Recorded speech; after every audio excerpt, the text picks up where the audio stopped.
If you're wondering whether Ali's PT via YouTube course is really worth it, this video is for you. Like me, you're probably trying to grow or scale your YouTube channel. I stumbled across Ali's PT via course and thought it might be the key to quick YouTube success. But what I discovered was eye-opening. In this video, I'll reveal 9 secrets that I learned from the course to help you decide if the course is right for you. I know your time is valuable. So in addition to the tips packed in this video, I've also put together an evidence-based YouTube success blueprint crafted from Ali's course. I'll share it with you at the end. Now, I've been posting on YouTube for the last couple of years on and off, taking courses on studio recording, studio setup, video camera setup, lighting, you name it. But mastering YouTube, that was a whole nother beast in itself. It felt like I was trying to solve a Rubik's Cube while blindfolded, never knowing if I was making progress or just spinning in circles. Sound familiar?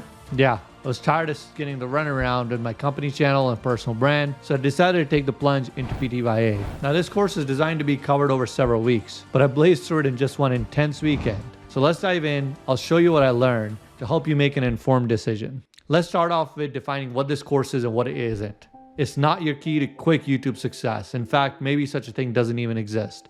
And Ali's very transparent about that. The first thing that I learned was that only 0.1% of YouTube channels make it to 1 million subscribers. And only about 10% make it to 1,000 subscribers, which is a starting requirement, one of the key requirements actually, to get monetized on YouTube and start earning some ad revenue. If so little people make it on YouTube, is it still worth it? Well, what I learned from the course is actually somewhat enlightening. And it's that success on YouTube is not as much of a gamble as I thought before taking the course. You know, it felt like that it was a stroke of luck that would make you successful on YouTube and get your channel traction. But these numbers, while they should sound discouraging, that, oh man, only 10% of all YouTube channels make it to monetization, and only about 1% make it to 100,000 subscribers, only about 3% make it to 10,000 subscribers, and only 0.1% make it to 1 million subscribers? Well, shouldn't that be discouraging? After you go through the course, you realize actually not, because Ali shares what it takes to succeed on YouTube from his experience of running a YouTube channel for the past few years. He shares the consistency mechanics. He shares key things that I'll be covering in the rest of the video, such as the TTH, the focus on the hook, the focus on the overall content of the video, the structure. There's so many things that go into making a YouTube channel successful. It's basically a blueprint for success that is defined in this course, but it will not work for you if you're not willing to commit your time and effort to applying everything that you learn. So that's one of the first things, that the chances of success are low, but they get higher if you apply everything you've learned in the course. Now that we have that out of the way, let's talk about the second most important point that I learned from the course specifically. And that was about updating consistently, updating about 1 to 2 videos a week. Now that sounds easy, but it is not. You know, I've been posting on and off since 2009. And what I've learned is, you know, posting as a hobby sporadically, once every few years even, is pretty easy on YouTube. You know, you go, I've like my first few videos on YouTube were actually me going for whitewater rafting trips in Pennsylvania. And I would go out for whitewater rafting and I would just record it on my GoPro without editing. I would post it out, personal journey of life. It was more of a vlog. And even if you're going to do a vlog type of YouTube channel, there needs to be some thought put into it. There needs to be some consistency. The biggest issue that comes in the way of posting 1 to 2 videos a week is having a structure to have those videos ready to be filmed, and those videos ready to be filmed that are going to be meaningful and add value. I've actually come across a lot of YouTube channels that try to post 1 to 2 videos a week, but it's just fluff content. So having quality content of 1 to 2 videos a week is a very, very difficult task. And it's no surprise that so few channels are able to, you know, there's many people that will get to posting videos consistently, but since they don't apply all the rest of the items, which aligns with quality content creation that's actually going to grasp the attention of people, of their audience, they don't end up getting to the monetization mark. So a couple of things happen with posting 1 to 2 videos a week. Number one, you're forced to define a structure of when you're going to write the videos, how your idea generation techniques are going to come into play, how you're going to research your TTH, and making sure that you have enough videos to film in your filming sessions each week so that the editors have enough work, right? So it forces you to treat YouTube more seriously because you're committing to 1 to 2 videos a week. Secondly, it improves your video quality with each video. Today is my filming day. I just filmed a video prior to this, and in this video, hopefully I'm getting better than the prior one because I've learned a few things just in the second recording. Hopefully it's a little bit better than the previous one. If I continue to do this week by week, my video quality, my camera presence will continue to get better. Similarly, with the writing style, with the content editing, it gives you a structure so that you can improve your videos over time, which has an impact on the quality of content and then the retention of the audience that you're looking to seek out. Furthermore, YouTube also realizes that you're posting regularly, and then the algorithm's favorite channels that will post regular videos consistently and present them to the audience that is looking for the kind of content that you're putting out. And lastly, it's a lot easier to build momentum if you've been posting on a regular basis. Today, I'll have about 2 weeks of content gone out in just about 4 hours of recording work. And then I have writing blocks ready for the next 4 videos that I'm going to record in a few days, which will have another 2 weeks of content. So I'll have a month's worth of content done in 2 days, right? Because I'm doing about 2 videos a week. So this is going to be an interesting exercise for me as well, coming off from the course fresh to apply this. But I've seen almost every successful YouTube channel apply this principle of posting regularly, whether that's 1 to 2 a week or 1 a week. Whatever your mechanism that is feasible for you, posting consistently has been a key that I've found is working for a lot of channels. Let's talk about point number 3. So this is about establishing a brand style and aesthetic. In fact, if you take a look at my YouTube channel, prior to posting these recent videos, you'll see that it's all over the place. The titles, thumbnails, text, it's all over. The cover page is all over. And a lot of channels are like that. But if you go to some of the most remarkable channels, whether it's Ali Abdaal's his own channel, Mr. Beast's channel, you look at Peter McKinnon's channel or Johnny Harris's channel, each of these channels has their own vibe, has their own branding. So for my channel, one of the exercises I did is after taking the course, I kind of understood like what kind of audience I'm trying to go after. My channel is more financial, entrepreneurship, Web3, kind of teaching people about how Web3 is a hedge against inflation and cost of living, how to start a Web3 business, so on and so forth, and how to just get started on your entrepreneurial journey. So for that vibe, I wanted to represent sort of this vibe of sophisticated, polished financial setup. So this applies in my branding. My studio setup has changed. If you go check out my previous videos, you only get to see like so much of me in the frame. Now you can kind of see some of the props I have. Got this like cool little hand from IKEA. Got this light bulb levitating thing right here, which is a Christmas present for my wife. Got some plants, got a better view, sort of more of the desk in the view. So all of these things kind of add to the vibe, the branding, the style of the channel, my outfit, everything kind of goes into that. Now, you don't have to take it this seriously, but if you want to accelerate your chances to succeeding in YouTube, these are the things that go into increasing the chances of you succeeding quickly and getting traction quickly, because people, when they look at your videos on your channel, they're going to realize, okay, this is a professional channel. This is somebody who's put some thought behind it, and I want to listen to what they have to say. You may have a lot of good quality content and a lot of expertise to share with the world, but if the first impression looking at your channel or your videos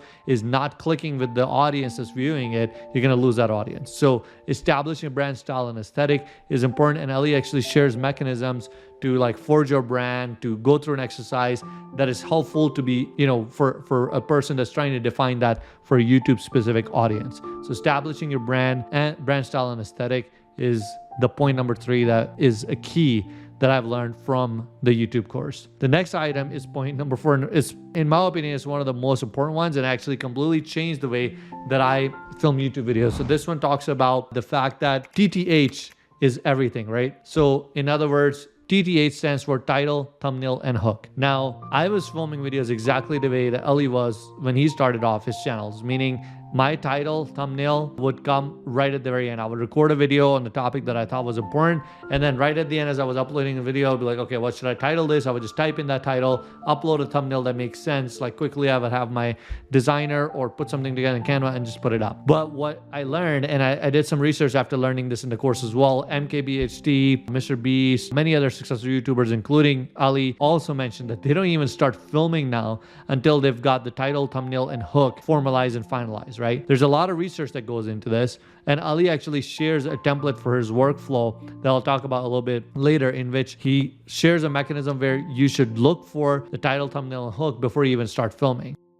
Why is this important? Let's get into this for a second. It may seem obvious, but YouTube presents your videos to an audience on their browse page as search results or suggested, right? So if somebody's searching for a specific topic, your video will come up. Now, if your title is not enticing, if your thumbnail is not enticing, by enticing, April, who's actually one of the former PTYA members, made a great video about how to make a killer thumbnail. And she talks about with your thumbnail, you want to create a curiosity gap. So if you notice the thumbnail for this specific video, it kind of represented a question: is PTYA worth it, right? It didn't answer the question. If you're somebody who's exploring PTYA and Ali's YouTube course and you're wondering the answer to that question, if you answer it in the title, then right away you know that the video is just going to be a shill job. right? So like, it can be like, okay, I don't want to watch this video because it's not going to actually give me an objective review, versus a video that's like relating to the question you have. Is PTYA worth it? Is it worth spending the money to do it? That's sort of the question in the title and the thumbnail. And then you get into the content. The hook is reiterating what you're looking for. Your title is being reiterated by the hook. And then the value of the content is also not like, I'm not sitting here and be like, oh, Ali's course is the best course on earth, you should always go get it. But it's objective about who it's for and who it's not. This alignment is extremely important, and it starts with the title and thumbnail. If you don't have a good title, a good thumbnail that will relate to the audience that's searching for the video, or the audience that the video is being suggested to, then you're not going to get them to click on the video to see the content that's in there. Now, once they click on the video, we get to talk about the next item that is most important to also learn. So this is where the hook comes in. So the next topic is focus 50% or more of your energy on the first 30 to 60 seconds of the video. I would have never thought that unless I like reiterated and spent years learning this on my own. And it kind of makes sense, but it's like, again, one of those things where you can take the time to learning yourself. So like, you're not like, it's not like you have to take Ali's course to be successful on YouTube. It's more so that taking courses like Ali's course or other ones that might be out there as well, and I'm sharing my feedback on Ali's in this case, and reduce that time of your learning curve, reduce the weeks, months, or years it's going to take for you to learn this information by yourself, right? So for me specifically, this completely changed between the title, thumbnail, and then the hook part, which is this, how I think about my videos. So 50% or more of your viewers that have clicked on your video based on the title and thumbnail are going to drop off in the first 30 seconds, like based on most of the stats and the charts you see about YouTube videos. So if 50% or more are going to drop off, you need to make sure that in that first 30 seconds, you're delivering an alignment with the title and thumbnail, and you're delivering a hook that gets people to watch the rest of the video. At about the 2-minute mark, I think about over 60% in many cases have dropped off. So if you've got an animation, a stick animation or a stick illustration, like 4 minutes into the video, most people are not going to see that. So it's important that you spend most of your time and energy on the first 30 to 60 seconds so that captures the attention of the audience and they have an incentive to watch the rest of the video. You probably noticed that in this video as well. There was a lot of different shots being shown, animations, sort of a hook that was delivered. Hopefully, if you're watching this by now, it was valuable enough for you to say, okay, I want to check out the rest of this video. And then of course you need to back that up with actually delivering value. So focusing most of your energy on the hook is extremely important. Another tip with the title, you'll notice this, if you go back and check out the videos, you'll notice that most videos in the first 30 seconds are changing the shot about every second to 1.5 seconds. You'll notice that at the beginning of this video too, there's a different B-roll, different animation, something's changing every 1 to 1.5 seconds for the first 30 seconds roughly. And that's because we're trying to capture that attention because of TikTok, because short form video, people naturally have an inclination for something changing that captures their attention. So that seems to be the norm, that's capturing attention for people. And that's another key thing as part of this first 30 seconds that you need to focus energy on that I learned. Next, we're going to talk about idea generation techniques. Like, okay, so we talked about you're going to post videos 1 to 2 times a week consistently. You have to think about title, thumbnail, and hook. You have to think about what goes in the hook. It's like, well, how are you going to come up with all these ideas for a video? Even if it's a topic that you're knowledgeable about, it can feel overwhelming if you sit there to think about different ideas that you might want to talk about that might be of value to the audience. Well, there's key techniques that Ali shares in the course that even though, I've been in the software space for a long time and I can think of all kinds of ideas, these structures help you kind of bring some sense to the chaos of idea generation. One of the techniques that Ali coined is called the Birdsong Technique.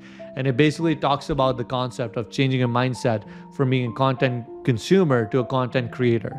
And he shares specific techniques about how you can take ideas that you might see on Twitter, on YouTube, that you might be watching some videos, Netflix, maybe living your life, how you can take those ideas to bird songs, so to say, oh, like that's interesting, that could be a video, and how you can convert those ideas into something that can be researched, converted into titles, thumbnails, and hooks, and videos that are ready to be filmed and published on your channel that can add value to your audience. So that's the first one, the Birdsong Technique. And it's extremely interesting how he describes it in the course.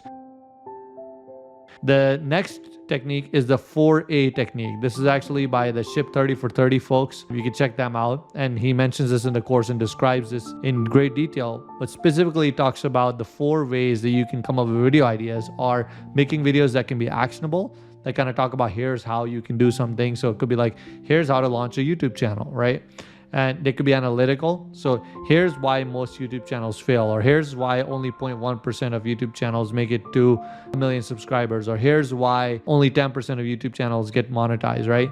Videos, it's the same idea, creating a YouTube channel. And so far we've come up with multiple video ideas with just saying we can make an actionable video and analytical video. Aspirational videos are like, you can still make it with YouTube today, right? So like something like that. Yes, you can. And then you get into like explaining what it takes. And then anthropological videos are going to be more talking about like kind of like a story, like here's how someone did it, or here's the story of somebody that succeeded and what worked for them, right? So anthropological videos. So these are all ideas within the 4A framework that you can use to generate literally months worth of content on a topic that you talked about. So let's say you're in the financial sector, you might be like, here's how to pay off your debt. I paid off my debt in 6 months, or something like, like some structures like that. And again, these are things that may seem obvious, but it can seem overwhelming when you're coming up with ideas. So within the course, there's not only education about this, like I'm sharing on this YouTube video. Obviously, I can't share the entire course, but there's also frameworks that are shared that you can utilize to generate these ideas, frameworks that have a structure to them, and frameworks that also work with AI techniques to utilize AI as a second brain sort of to amplify these idea generation techniques. The last one I want to mention in the idea generation technique section is one of my favorite ones. It's the trick that Ali showed in the course with the help of AI to generate 5 months of content in 5 minutes. So what he did is he listed out about like 10 pieces of content, 10 different like ideas of topics that he wanted to write videos on. And then for each one of those broad topics, he asked AI, in this case, he was using Notion AI. He has a template in the place that he asked to generate 5 sub ideas or related ideas for each one of those 10 ideas.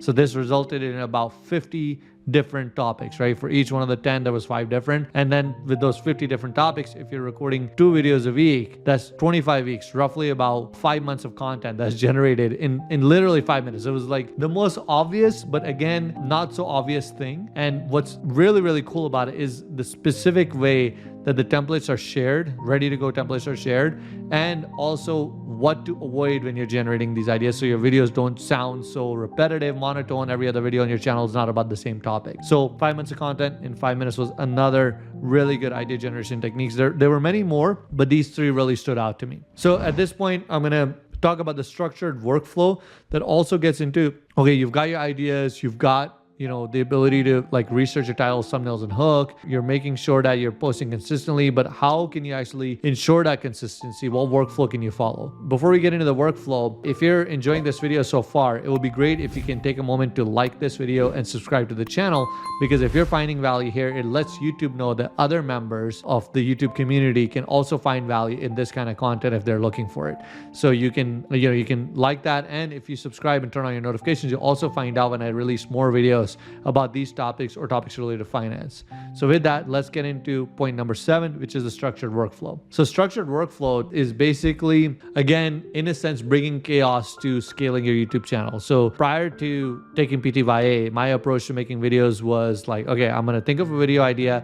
I'm going to go ahead and, write out like what I want to do with that video idea, and I'm going to film it and then just like send an editor and publish it out. But what I was completely missing is that each time, like as you can see right now, I talked about this in the branding exercise, the studio has to be set up a certain way, the camera has to be set up, I have to get dressed a certain way. I don't walk around with like a vest and a dress shirt every single day. I'm in my casual clothes. So for YouTube recording days, I have to put some effort into getting ready to record videos. So typically I would do 1 video at a time, but with a structured workflow, Ali talks about how you can get a bunch of videos ready for filming on film day. And then he shares that ready to go Notion template actually in the course that's available for all of the students, where you can just simply copy it. You've got the structured workflow in there. You can add your own spice to it, like whatever customizations you want for your specific needs.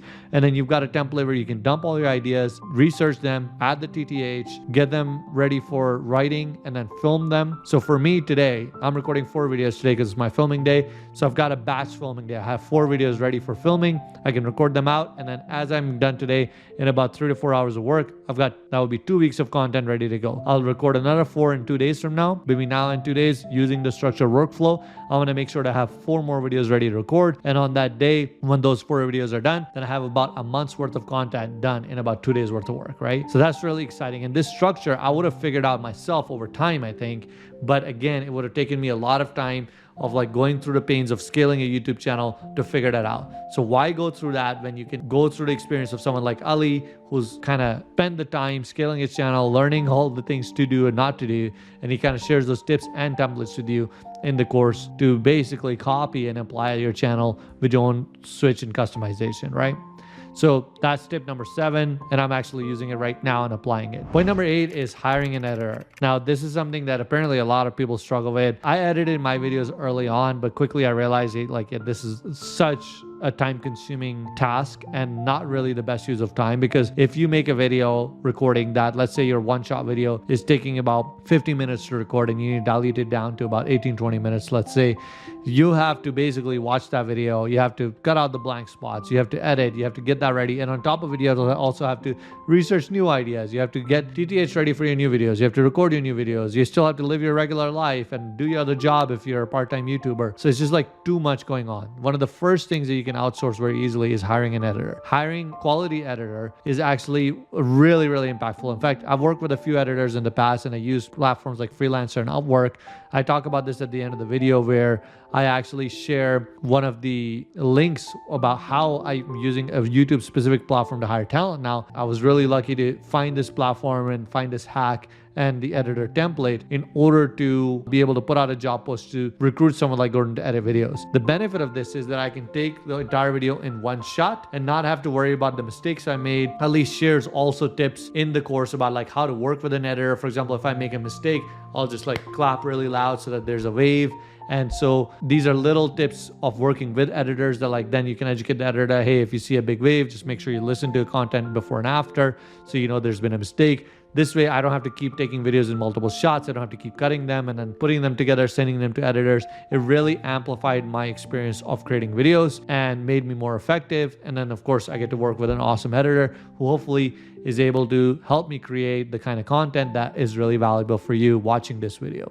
So hiring an editor was a tip that was shared, but more so, Ali's own lead editor, current head of production, Saf Mohammed, was able to share tips about how to hire an editor and his template about how to hire an editor, which I used to hire Ali's former head of production, Gordon. So there's a lot of gems in this course, which is very interesting. So let's get on to point number 9. So point number 9 is that the secret to success, well, it's not a secret. You know, we talked about this before at the beginning of the video, that only 0.1% of YouTube channels are making it to 1 million subscribers. Only about 10% are making it to the level of 1,000 subscribers to get monetized. Well, after you go through the course and you realize what it takes to succeed on YouTube, you're like, okay, well, I can see why a lot of people don't do all the things required. I've only mentioned 8 of them throughout this video, and then there's a lot more packed in the course. Of course, it's weeks worth of material. If you apply all of those things, you realize that, okay, there is more of a structure to YouTube success. It's not as much of a gamble, right? So I think that's something that's really, really bullish for me. That understanding that if you can get the information and apply it consistently, which takes effort, that you're going to be able to get to a point where you can increase your chances for YouTube success. So for me, it's been an interesting experience so far. In fact, this video is my second video after the YouTube course. So you can go back and look at my previous videos on my channel. You can see the quality difference and you can judge for yourself if you believe the course is going to be impactful and valuable for you or not. For me, it has been a great value. And if there should be a link to the course underneath that you can use to sign up if you would like, or if you feel that course is not worth it, then you can totally learn almost all the things that are in the course. It just takes you a lot longer. Like you'll probably spend a few months to a year plus, maybe in a few years in some cases, going through the exercises to iterate and improve your channel. And you can really speed that up by learning from somebody who's gone through the cycle. The other thing about having a course like this is that you don't feel like you're trying to solve a Rubik's Cube blindfolded. Like you don't know what you're doing right, what you're doing wrong, because you have a community of people that you can work with in the PTYA community to ask them feedback. You can ask feedback from the mods, from the team themselves about what's going right with your channel, what's going wrong with your channel. I see people posting regularly in the community where they'll post a question about, hey, this happened to my YouTube, that happened to my YouTube, how can I improve this? And there's constantly feedback that is being shared along with live events. So yeah, those are some of the tips that I have gathered from the course itself. All right, so I hope you really enjoyed this video. Now time to share the bonus that I mentioned earlier in the video, the YouTube Success Evidence-Based Blueprint crafted directly from Ali's course itself for my most committed watchers. You can access it at the link that is being shown on the screen right now. For those of you that are interested, the link is going to be bit.ly, so bit.ly/Ali-. Abdaal-evidence-blueprint. So you want to go ahead and check that out. Again, the link is being shown down here. And then also, if you haven't seen my Hire the Best YouTube Editors video, where I cover how I elevated my video editing and in fact how I hired Gordon, who was Ali's former head of production. I got tired of editors that I was getting from Upwork and Freelancer and other platforms where editors were decent, but not at the quality of this YouTube specific platform. You can check out this video that is being shown right here. And I'll also love to hear your comments if you think Ali Abdaal's PTYA course is a fit for you. I'll read each and every one of the comments and I'll try to reply to those as well. But yeah, check out the video that's mentioned here. Check out the blueprint. And anyway, thank you so much for watching and I'll see you in the next video.